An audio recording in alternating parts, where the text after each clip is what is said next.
Good morning, everyone. Thank you for joining us today. We're going to go ahead and get started. My name is Erin Turbett, and I'm the Communications Lead for the Department of Workforce Services.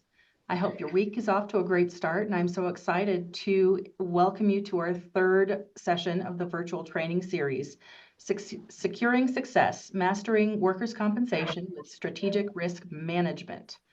We have specifically chosen key topics, including today's, to share with you based on feedback received from a customer survey our agency conducted back in July of 2023. Using those results, we identified various topics to provide free virtual training each month. To learn more about what other presentations we'll be offering throughout the year, please visit our DWS virtual training series calendar to register. And I believe there it goes up in the chat right now. In today's presentation, we have the distinct honor of hosting three of DWS's experts on the topic of risk management: Lauren White, Ricardo Lind Gonzalez, and Matthew Emerson. Lauren White is a Cheyenne native and a graduate of Central High School here in Cheyenne. Holds an associate's degree in health sciences and a bachelor's degree in kinesiology and health promotion from the University of Wyoming. Since 2014, she has been an integral part of the Department of Workforce Services, initially serving as the claims analyst for workers' compensation. In November 2016, she earned a promotion to risk manager, and in 2020, Lauren attained the Certified Risk Manager designation through the National Alliance for Insurance, Education, and Research. Taking on the role of leading the risk management team in December 2021, her impact extends beyond her team as she actively contributes to the various divisions within DWS. With a wealth of experience, Lauren stands as a valuable resource for employers in Wyoming, offering comprehensive insights and expertise in risk management and workplace safety. Ricardo Lind Gonzalez grew up in Casper, but he found his home and career in Cheyenne. Ricardo became a first-generation college graduate when he obtained his bachelor's degree in elementary education from the University of Wyoming. He began with the Department of Workforce Services as a workers' compensation claims analyst in March 2020 until he was promoted to risk manager in July 2022. As part of the risk management team, Ricardo manages the deductible program and the student learner agreements. He is working toward becoming a certified risk manager. And Matthew Emerson is a Cheyenne native and has always had a passion for developing his education. He graduated from South High School in 2013, where he went on to obtain his bachelor's degree in applied mathematics from the University of Wyoming in 2018. Matthew's journey with the Department of Workforce Services began in October 2022 as a claims analyst with workers' compensation. In pursuit of finding his place within DWS, he was promoted in September 2023 to risk manager, and his continued drive to learn and his excellent aptitude for helping others makes him a valuable asset to the risk management team and to employers across Wyoming. During today's presentation, you'll learn how DWS's risk management team works to collaborate with your business to lower your workers' compensation rates, safeguard your business, and foster a thriving work environment. Throughout this presentation, please feel free to submit any questions in the Q&A feature or just type your questions in the chat. We will keep track of them throughout the presentation, and the presenters will get them addressed. Thank you, everyone, and please help me welcome Lauren, Ricardo, and Matthew. Thank you so much, Erin, and thank you to everybody who was able to join us today. Like Erin said, we are going to dive into the world of workers' compensation risk management. It is just the three of us for the whole state of Wyoming, and I would say our biggest goal is to help employers reduce the frequency and the severity of workplace accidents. A lot of times this can take place in the form of helping those employers promote workplace safety.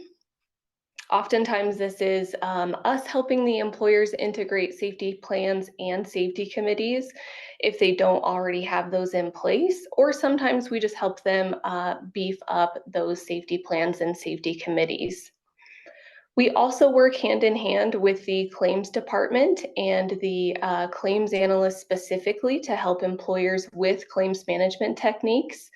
Oftentimes, this can be in the form of investigating those injuries, how to navigate that, and possibly addressing some potentially fraudulent workers' comp claims. And then I think our favorite part is helping employers enroll in discounts. We have a handful of discount programs that not a lot of employers are familiar with or even know about. So we kind of like to step in and be the hero and help employers save money on their workers' comp premiums. Now, one of our main jobs as risk managers here at Workers' Compensation is to meet with the employers and do a risk management analysis, or what we call an RMA. Oftentimes employers get documents from workers' compensation like rate notices and EMR notices, and they don't really know how we come up with these numbers. How do we come up with these numbers where the premium is calculated? It seems like an arbitrary number. But during these RMAs, we do help the employers learn about base rate information and how those are calculated and come up with. Same with the experience modification rating. That seems like such a huge and arbitrary number for most employers enrolled in workers' compensation. So we kind of help break that calculation down, talk about what goes into an EMR calculation as well. And then premium calculation as well. All of those moving pieces kind of come together to get that end number, if you will, that premium. We also go over company-specific details. We like to compile the workplace injuries and see if there are any trends. So we could look at the nature of injury, how much those injuries are costing, maybe some common and recurring incidents. That way we can help you as the employer identify those and really kind of rein in what's going on for future costs. That way you can reduce those workplace injuries, reduce that EMR, and hopefully reduce those premiums as well. And then again, we do like to talk about the discount, the discount programs as well. Not all of the employers know that those premiums aren't a fixed cost. You can certainly enroll in discount programs to help lower that number. Now, the RMA is a free service to employers with a current workers' comp policy, as long as the employer is in good standing with workers' comp. And we will compile specific company information for you specifically. That way it's tailored to your business and you can take a look at that information.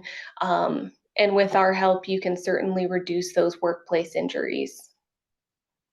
Oftentimes we can meet with employers in person if it's a reasonable travel for us. We are all three located out of Cheyenne. So sometimes, a trip to Jackson, although that sounds nice, may not be super reasonable. So if that's the case, we can certainly meet over Google or Zoom or Teams, whatever kind of platform works better for you. During the RMA, like I mentioned, we like to compile the injury data for the employer. So this is just kind of a nice example of what we compile and show you. So that top left graph there is the injury by the month versus the year. So this is great for employers to see what month are these injuries occurring. Is it the winter months when the employees are outside? Are there a lot of slip, trips, and falls on the ice? Or maybe it's the summer months. Maybe you're a construction company and you have a lot more business being conducted during those summer months. On the top right, we also look at the claims cost by the year. So, what is impacting that EMR? Are those kind of trending upward? Are they trending downward? Do you maybe have more indemnity being paid out over the medical? That could be a red flag because those injured workers might be off of work, but they're not seeking medical treatment. So that's definitely something we take a look at as well. That bottom left graph there is the part of body versus the commonality and the cost. This one's always really interesting. What types of body parts are getting injured? How common are they and how much do they cost? We know at workers' comp that typically any kind of spinal injury, whether it's the cervical spine, thoracic spine, or lumbar spine, those claims are going to be huge, but also, the joints as well, like hips, shoulders, knees, those types of claims as well. And then we also like to take a look at the claim status too. So we might tell you that you've had 300 claims over 4 years, but most of them might be already closed out. They're not seeking medical treatment anymore. They're not being, receiving any kind of indemnity payments. So even though you might have had several claims over a couple of years, we like to take a look at, well, how many are still really open and currently affecting that? So I mentioned the EMR a little bit earlier, and this is something that we really dive into when we meet with you for the RMA. And the EMR is the Experience Modification Rating. And this is assigned to every employer who has workers' compensation coverage. And essentially, the EMR will determine whether the employer will pay at, above, or below base rates. And those base rates are established for each specific industry. The current EMR is based on 3 years of claims history. We do primarily focus on the frequency and the severity of those claims. So when we look at the frequency, we call that the primary loss, and that's going to be the first $12,000 of each claim. And then the severity or excess loss is going to be capped out at $298,000. Now, workers' comp will still cover claims that go over that $298,000. So if you as the employer, maybe you have a $500,000 claim, what happens is workers' comp will still cover the claim, medical and indemnity benefits will still be paid, but anything above that $298,000 will not be affecting the EMR. When we send out those EMR letters, you'll see those expenses in that non-chargeable column on that letter. And then also the first $910 of medical only claims are non-chargeable to the employer.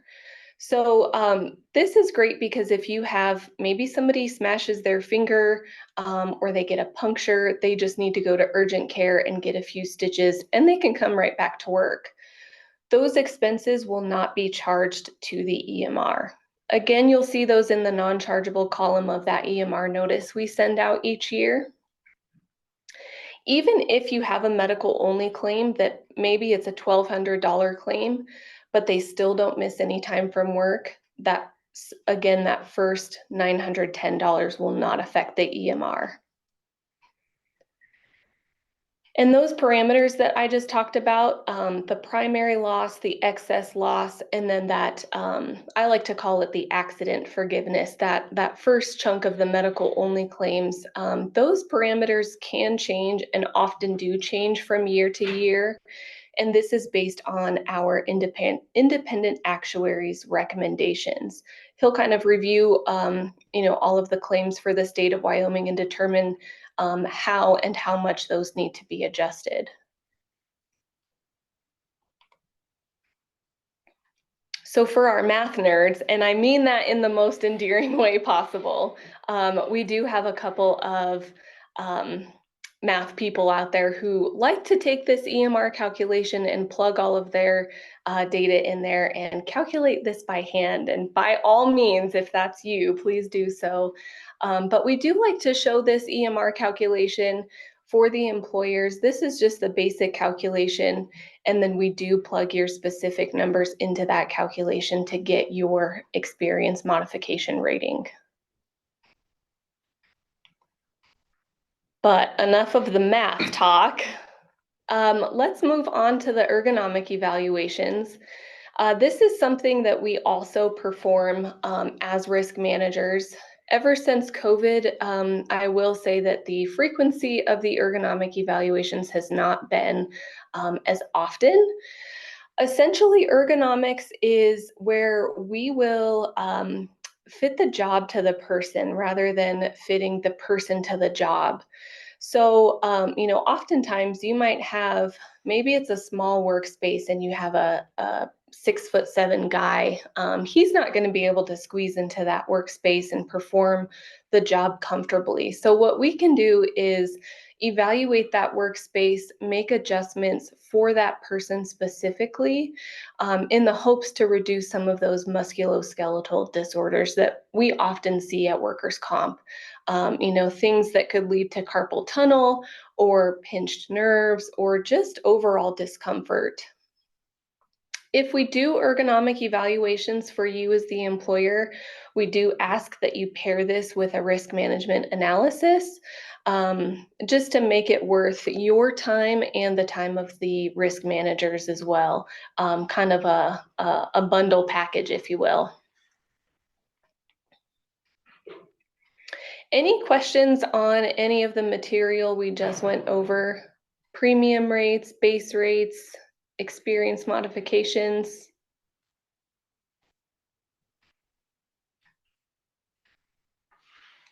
Okay, we'll take the silence from our moderators as no questions. All right. Thank you, Lauren. Yes, you're welcome. So with student learner agreements, those were brought into, oh, hang on, something popped up here. I think it's my email. Let me. I think that I did see something in the chat, so it looks like. For an RMA. I can go ahead and read those out for you, so you don't have to get up. Our first question is, how do we find out more about discounts? Yeah, so we will be discussing discounts shortly after the student learner agreements. So we will discuss a little bit more about what goes into it, and we'll also address each one and like how much percentage you can receive off your base rate. Okay, wonderful, thank you. Our next question is, how do we make an appointment for an RMA? Absolutely. So we do have a contact slide at the very end. Feel free to send an email to our shared inbox, and kind of based on our availability, we can definitely farm those out and get a hold of you to get that scheduled. Wonderful, thank you. So our last question is kind of more for us. Will you share the slides at the end? Everybody, we will share the slides and this video on our website. And in addition, I will send out an email to everyone who has registered. So you will get this in your inbox and on the website as well. And now, Rico, back to you. All right, perfect. Thanks, Erin. All right, so with student learner agreements, those were passed as House Bill 239, July 1st of 2021. So it's still a fairly new program. And what it does, it allows employers that are extra hazardous in nature to have workers' compensation coverage for students that are between the ages of 16 to 18. So the great part about this program is it does allow those students to work for those employers while being covered under workers' comp. But also they're gaining that real world experience, and they could also gain school credit and or compensation. So it's kind of up to between the school district and the employer on what levels of compensation and school credit they want to do, but there are no standards with that. So if you do have that opportunity as an employer, that's one good way to consider hiring these students, and also maybe retaining them after they graduate from high school. So part of the eligibility requirements for being in the student learner agreement is that the students between 16 to 18 years old, but also they need to be in good standing with their school. So they do have to juggle that work-life balance well. And it's good practice for them too. So making sure that school comes first, just because that's the immediate part of their future, right? So But the next thing too is the employers need to be in good standing with us. Just because if a worker is injured on the job site, we don't want them to potentially not have coverage. So that's definitely the main point we want to have here, is that the employers are in good standing with us, unemployment, and with the Secretary of State when they apply, but also throughout the agreement too. And also making sure that the job duties fall within the allowable hazardous occupations. The federal government determined that there are 17 hazardous occupations that minors should not be working in, but these student learner agreements allow kind of an override on 7 of those hazardous occupations, which I'll show on the next slide. But I usually ask people to refer to the Child Labor Bulletin 101 for any sort of breakdown on the exact job duties. And my job is just to make sure that these students are working in those hazardous occupations, not anything like clerical in nature. It does need to fall within those. So the application process is pretty simple. It's just a 2-page agreement, and it lists there whether they're entering in a student learner or student training agreement, which there really isn't too much of a difference. So in order to enter a student training agreement, they need to be a student learner. So I would say a student training agreement is just more if they're going to receive any sort of certification, right? So student learning is going to be a majority of those agreements, but student training is an option too. But really, I'll be able to make that assessment whenever you apply. And then also letting us know if there's any changes at all to the agreement, just because we want to know if the student A is still working for the employer, but also B, to know that if they've moved on, right? We want to make sure that you're not reporting these students still on any sort of workers' comp wage list, because you are reporting them every quarter, but whether they get paid or not, you still report them as a volunteer. So that's where, as a student learner agreement, there is no additional cost, which is great. But what it does do though is does increase the exposure. So it can increase your what you're paying as premium to workers' compensation, depending on what that presumed wage is. So there's no like fee to do a student learner agreement. They're just essentially another employee on the books, whether or not you're paying them. And then in terms of those 7 hazardous occupations, so it's mostly things that are related to any sort of power tools. So whether it's woodworking, metal forming, or operating any sort of meat processing machine, any balers, compactors, any circular saws, band saws, anything like that, along with roofing operations. So working on or about a roof, and any excavation operations. So those are what's allowed. And then for some of those that are not allowed, one of them that has kind of surprised me is any sort of power-driven bakery machines, including vertical dough and or batter mixers. So you won't see a minor working at Crumble, for example, operating that machine, or you shouldn't. That's illegal. And including any sort of manufacturing of storage of any sort of explosive devices, any sort of job duties revolving around driving a vehicle, specifically motor vehicle driving, anything with mining, so no mining, no wrecking demolition crew, no making bricks, no operating forklifts or hoisting apparatuses, no radioactive substances, and also no firefighting. So those are pretty much what's not allowed. There's not going to be any exceptions to that. But the 7 that are listed here is what's A-okay. So if those job duties fall within those 7, then I'm okay to approve the student learner agreement.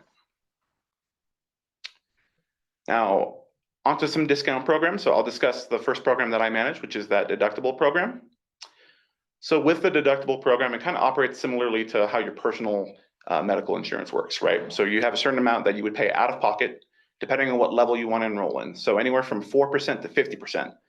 So this does provide the greatest opportunity for discount savings, especially if you're a larger employer. But we don't let smaller employers enroll in a 50% discount, because that really could be detrimental to your company. So it's based on the 3 years of premium that you've paid, and only half of that. So we don't let you pay more than, because it wouldn't make sense to award a really high discount and put your company at risk, because it is a loss sensitive program. So making sure that whatever discount you're enrolling in, that does equate to how much you're paying out of pocket per claim. So if you are enrolled in this for the 4%, for example, you would reimburse us for the first $1,000 for each claim. So, and that's for the life of the claim. So even though you might be enrolled for a year, if the claim is reopened in the future, we would then be sending a statement for that claim up to that dollar amount if it hits that point. Now, anything that goes above that, however, then we're responsible for it like normal. and it'll just operate like a normal claim. You won't see any additional costs on your statement. And it'll operate also like a normal workers' compensation claim. So you'll still have a claims analyst. The process will be the same. The only difference will be is you receive a monthly statement from us noting what those costs of what we've paid out of pocket for those claims. Are there frequently asked questions? So one of the ones I'm usually asked, like, hey, can I apply for this discount today? And unfortunately, no. The open enrollment for this is September 1st through October 31st. So the reason for that is because we want to wait till we get a little bit closer to the new year, just to allow employers time to decide if they want to re-enroll. It does operate based on the policy year. So if you're a private employer, you will be from January 1st all the way through the full year, unlike a public employer, which is July 1st, all the way through. So with this, it's just to ensure we have enough time to get a contract through the Attorney General's office, because it is a contract stating that any of those losses, since there's money involved, we have to get a contract in place. So it gives us time to get that in the works, along with any collateral to get that situated as well. So September 1st through Halloween. And then the next question is, how do you know if this program would be beneficial for your company? I can do what's called a deductible program analysis based on like either the previous year or like the year before that, wherever there's kind of a worst case, best case scenario based on the data. I can see if the discount received will outweigh any of the costs you may end up paying out of pocket for this program. So that's something that I recommend doing around anywhere between June to August, just so that way it allows, especially if we're looking at 2023, for example, that allows a little bit more time for those claims to mature and to kind of see what you would have paid out of pocket by that point. And we can also look at previous years too, but that's something that I recommend, especially if you're a first time enrollee. But I've had I still have employers that ask me if they want this analysis just to see if they want to continually enroll in this program, because you're locked in for a year every time you enroll in this program. And are there any questions on the two topics that I covered before I pass it over to Matthew to discuss the remaining discounts?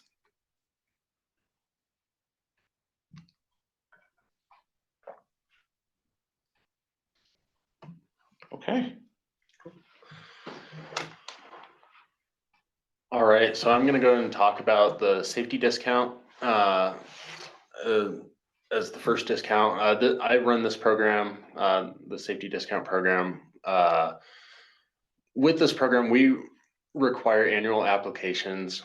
There are 3 different tiers to the discount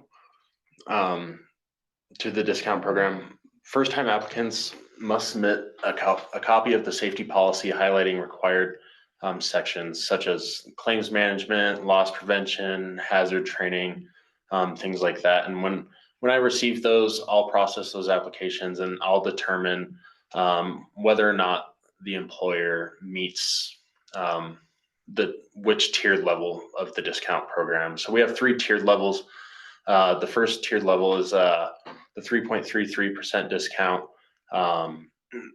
Employers just need to have an established health and safety policy and program in place for the company in order to meet that tier 1 discount. Now, in order to meet the tier 2 discount, the employer must meet the qualification for the tier 1 discount, as well as having health and safety committee meetings with documented notes that could be sent in if requested. And then on the tier 3 discount that we have, employers must meet both tier 1 and tier 2 while also maintaining a loss ratio of 10% or less for the company. Some frequently asked questions that we get with the safety discount program. First, do I send my health and safety policies each year for that I apply for the discount? We only require that those health and safety policies are sent in if the employer is submitting a new application, if there have been policy changes to that policy, or if one of us here on the risk management team reaches out and requests that policy. Generally, we do require that employers submit a policy every 3 years. If if there have been no updates, just to make sure that they are on par with everything that the discount program requires. The next frequently asked question that we typically get is, do I send my health and safety committee meeting notes when I apply for the discount? These notes are only required if a business is being randomly selected for a safety discount audit. Generally, employers will just keep those in their files until an audit comes about. Next, we have how would we calculate the loss ratio? Loss ratio, again, is calculated by us here with risk management. A little bit of math, it's pretty simple. Claims costs, we take the claims cost divided by the premium paid to workers' compensation and multiply that by 100%, and that's how we get what the loss ratio for the company. So again, if they are above that 10% loss ratio, they would not meet the qualifications for that tier 3 discount. Next, we have what does the application mean when it asks for our loss policy? So a loss policy is just a formal declaration in writing of company-wide loss prevention. This is to help us help the workplace reduce frequency and severity of injuries that are occurring.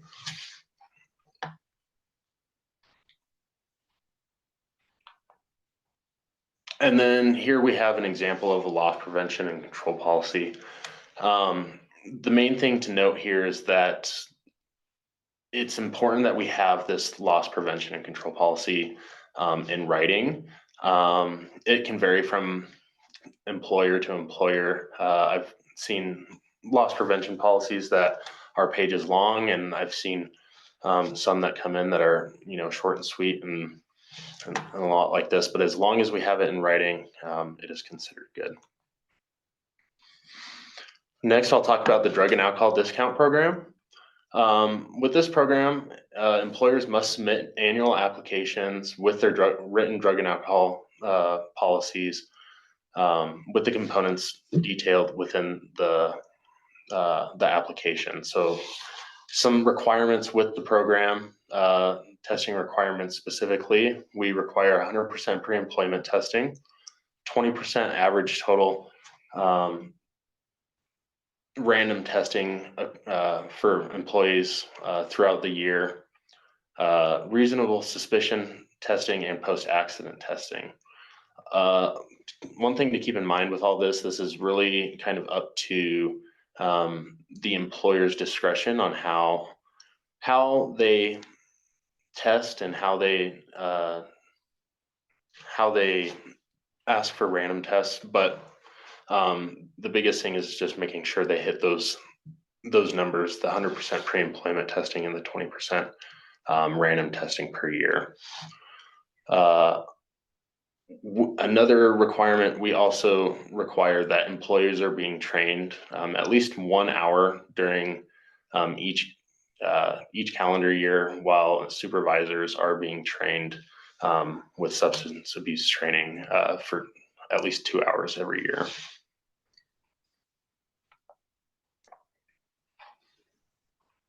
Frequently asked questions with this program: what if we exclude staff from random testing? Are we still eligible for the discount? Of course. So on the application itself, there is a section where employers can list excluded employees from random testing. This typically includes office staff, clerical staff, owners, CEOs, and things of that nature.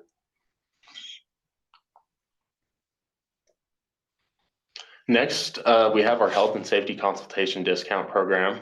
There are 4 tiers to this program. It is ran through the workers' compensation safety and risk team, as well as our OSHA consultants. There, as I said before, it is a tiered program. you can receive up to a 3%, 5%, 7%, or 10% discount. The best way to stay in compliance with this is just make sure the employer gets in contact with their workers' compensation, safety, and risk consultant or their OSHA consultant, and they will run through the requirements for this program. This discount is good for 3 years, but it is up to the discretion of, audits and things of that nature that are performed on an annual basis. And then lastly, we have our Safety Improvement Fund. The Workplace Safety Improvement Fund is open to Wyoming businesses that are registered and in good standing with Wyoming workers' compensation. So businesses can apply for up to $10,000 each year. We do require a 10% monetary match for what is applied for. Businesses are typically what's applied for with the Safety Improvement Fund it's either equipment that goes above and beyond OSHA standards or potential training even for employees. After an application is approved, we begin the process with the AG's, with the Attorney General's office. And once that has been fully executed, the funds will be paid out. It is important to note, employers this is a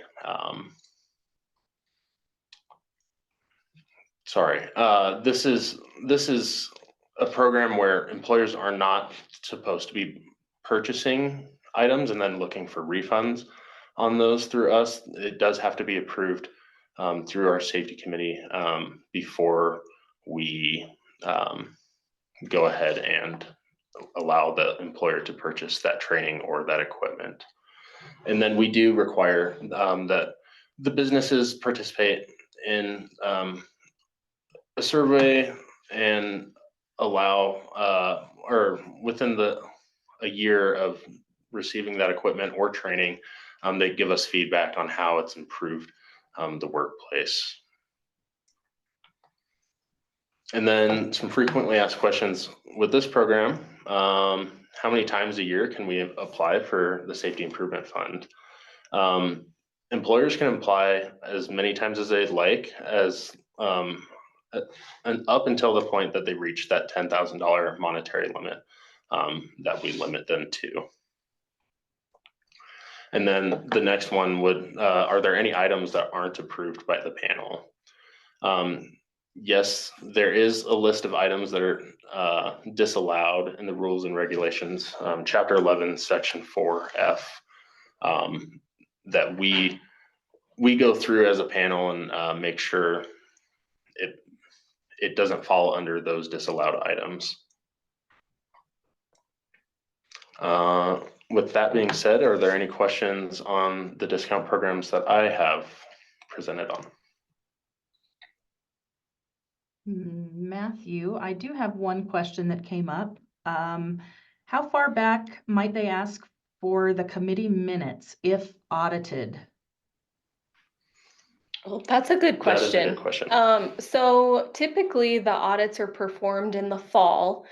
So if we do audits in August or September, we might ask for those minutes from January to the audit period. If it's August or September, typically January through when that audit notice was sent out. Thank you. Anybody else? Any further questions for Lauren, Rico, or Matthew?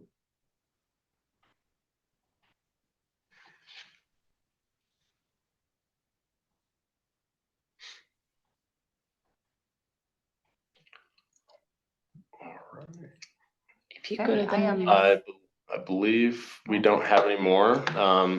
With this last slide, this is our contacts here. We do have our general business risk inbox that you guys can correspond with and ask questions through. And then we also have our contact information Lauren's email and phone number, Ricardo's email and phone number, as well as mine.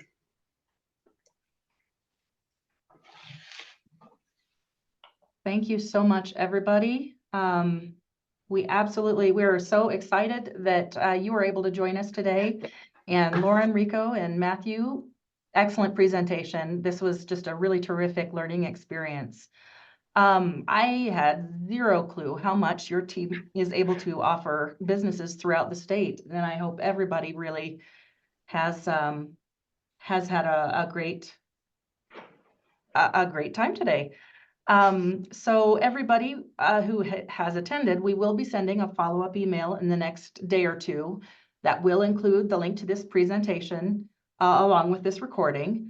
We will also post a link to a very quick 5-question feedback survey. We want to make sure that we're hitting the mark with these presentations. So that link has just hit our chat. If you would take just a few minutes to complete that survey, we would greatly appreciate that. While we're doing that, we're going to post another link, which will allow you to register for next month's session. This will be held April 9th, called Workers' Compensation 101, kind of a companion to this one just a little bit. Please register for this session if you're interested in learning how to report an injury or file a claim, or how to register your business, or how to report and pay premiums, and learn about certificates of good standing. That link is also already in the chat. And thank you, everyone. Thank you so much. Have a fabulous rest of your week. And we will hopefully see you next time. Thank you so much, everyone. Thank you. Thanks, everyone.